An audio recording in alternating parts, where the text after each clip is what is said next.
Welcome to another movie plot and enjoy the memories. We open on an intergalactic mission following two spaceships called the Galliot and the Argos. The astronauts wear ridiculously high pop leather collars with questionable logos that only get a third S when you become captain. We follow Captain Mark's crew in the Argos, who wear yellow badges to distinguish them from their red-wearing counterparts in the Galliot. Captain Solace FaceTimes the Argos with his uncomfortably close crew members to say we've arrived at the uncharted planet of Aura. Mark's little brother Toby is one of them and some creep named Kier, but we lose contact with them upon entering the atmosphere. Communications officer Sanya says that a signal from the planet is blocking their transmission, so Bert scans the surface with his infrared binoculars. They've come here responding to a distress signal, so brought along the co-pilot who likes to slide up into his seat the weird way, Wess. It takes about an entire minute just to traverse the inefficiently large command center from one station over to the main pilot, Brad. Below deck we have Eldon blowing up threats with a device creatively called the Meteor Preventer Tiona, who looks like she's smuggling raisins, and some dude named Carter. When following the Galliot to Aura, the Argos suddenly gets dragged down to the surface uncontrollably by a supernatural force. At 40 times the gravity, everyone gets pinned to the floor except for the captain because he must have a titanium spine or something. Mark even looks around at his crew like, what's the matter with all you pansies, while some of them are literally being crushed to death. He even does Brad's job, since the man is pancaked onto the console and lands them safely on the surface without so much as breaking a sweat. As soon as they touch down, the crew suddenly becomes possessed and try to attack Mark, but we're still underestimating his awesomeness. He defeats both Sanya and Bert with a single strike each and hits the latter so hard that he knocks the possession out of him. The pair then shake the demon out of Sanya when Wess leaps out and attacks Bert, so Mark drops the girl on her head to help. Back to her normal self, Sanya is then strangled by the possessed pilot, so Mark kicks Brad like a soccer ball for making him land the ship by himself.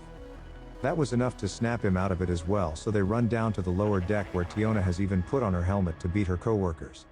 Magic Mark just shakes her back to her senses and everyone is back to normal except for Dr. Karen, who makes a break for the surface. He opens the door and tries to flee somewhere, but takes a tumble down the gangplank and knocks the sense back into his head. Mark and Wess retrieve him, then decide to explore the misty planet's surface to check out the cluster of crystals and colorful mood lighting. Bert announces that he located the Galliot on the infrared scanners, which just look like he's peering through one of those coin-operated platform viewers. The captain takes Eldon, the co-pilot, and for some reason their communications officer, on a journey across the craggy planet's surface. At one point we almost lose Sanya when she nearly takes a tumble into lava, but just tell her to suck it up and continue on with the mission. They discover the entire Galliot crew killed each other in heated conflict, including Mark's little brother, whose body is trapped inside the command center. Sanya seems more broken up about it than he does, so they bury the people they can by just throwing them in a hole and putting a sheet of metal on top. They return to the Argos to acquire the tools necessary for cutting their way into the other ship, but for some reason leave Eldon behind. This spaceman begins to hear voices calling out his name, so he just wanders out of the movie and we never see him again. The rest of the party return with a bazooka to blow open the door, and also brought along Dr. Karen and traded Sanya for Tiona. Mark makes her wait outside because that worked out so well for the last guard, then gets a surprise when finding all of the Galliot doors are now unlocked. The bodies of the crew members have also disappeared, so the doctor assumes that the search party was just hallucinating everything. Even Mark thinks that maybe the planet is playing tricks on them, but the blood that Wess finds suggests something more sinister is afoot. The meteor rejector was also damaged in the fight, so they say that the ship can't fly anymore, which seems like a pretty major design flaw. It'll take 2 days until their own ship can be repaired, so the crew return to the Argos and discuss who could have sent the distress signal. When they all go to their quarters to get some rest, the captain stays awake and catches a possessed Wess skulking around. His body's inhabitant also finds the collars they wear ridiculous, and he tries to steal the Argos meteor rejector. Mark snaps Wess out of it, and they decide to have 2 people on watch together at all times, with tonight's sacrificial lambs being Carter and Bert. They see some flashing lights over at the Galliot where the grave markers topple over, heralding the return of the undead crew members. They climb out of the ground 17 years before the Thriller music video and are more like intelligent zombies than the vampires the title suggests.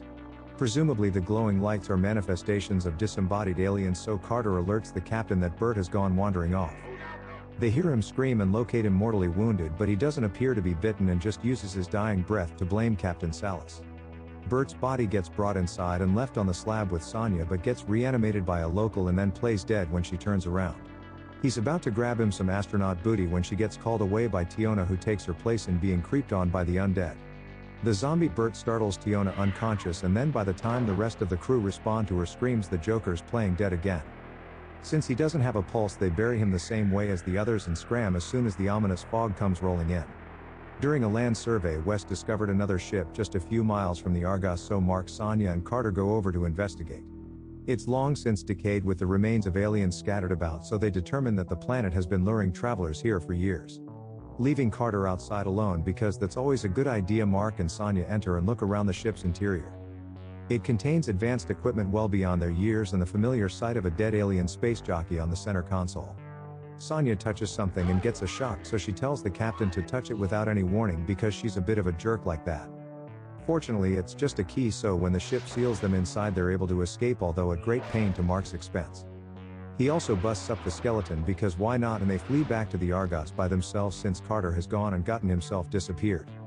They soon encounter Captain Salas and Kier, who stumble up looking like corpses and claiming to have no memory of where they've been. Nobody trusts them but still let them just wander around the ship, so Tiona has a mental breakdown because seeing The Walking Dead will have that effect. She requests to see Bert's body to prove he isn't dead, so they go outside and exhume his grave, which simply requires lifting the lid. Just like she suspected, he's got up and left, but was nice enough to leave behind the plastic shroud that they wrapped him inside. During this time, the Galliot crew steal the Argos meteor rejector since their own one is damaged and it's needed to fly. While Kier collects it, Salas runs a distraction and lures the crew into the control room because he's good at luring people. Once there, he reveals that he's an alien entity inhabiting the corpse of the late captain, so also not a vampire but more like a ghost. They're a race called the Orans and lure ships to the planet in order to escape the dying world, but need their hosts to willingly submit or they go crazy.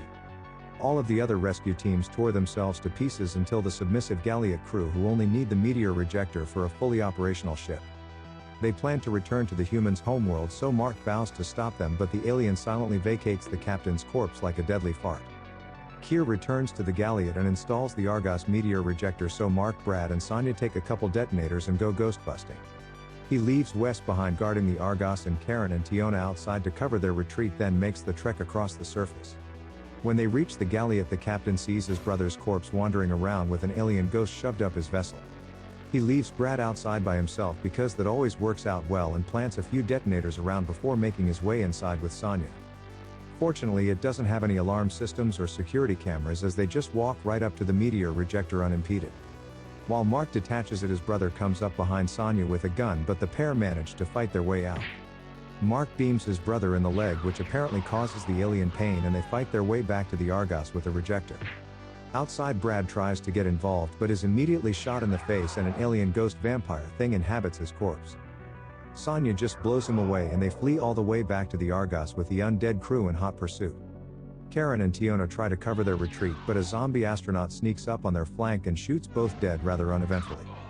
Out of the 18 astronauts to arrive on the planet, only 3 manage to escape once Mark and Wess attach the device and Sanya gets lift off. They depart Aura and everything seems to be fine, but Wess catches Mark watching him as he's sleeping, which looks pretty suspicious. He confides in Sanya that he believes their captain is possessed by one of the Orans, so they grab their guns and confront him together. In the not-so-twisty reveal, it turns out they're both inhabited but want Wess to join them, so they offer to let him live in exchange for his help. He isn't going out like that, so sacrifices himself to destroy the meteor rejector and ensure that the ship won't reach his home planet.